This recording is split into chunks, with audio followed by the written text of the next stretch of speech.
So you've had all the meetings you're going to have, you've signed up for all the licensing you're going to need, all the people are aligned, the budget's approved, all good, right? You actually have no control of any of that. You can think you do, but adoption, it takes time. Things happen in these implementations and digital transformations. You know that. It's never a silver bullet. You can have the best platform in the world, Salesforce, but it won't matter.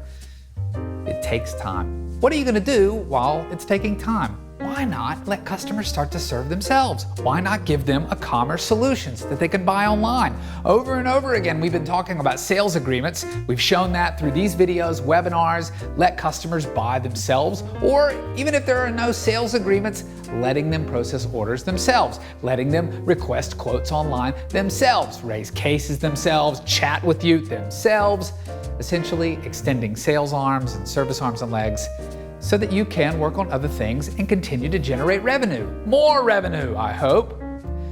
Let that be the thing that funds the rest of your digital transformation journey. Now, we're going to be talking about this a lot more, and on May 26th coming up, another webinar where we look at Salesforce in a manufacturing context. Please sign up on LinkedIn. We hope to see you there.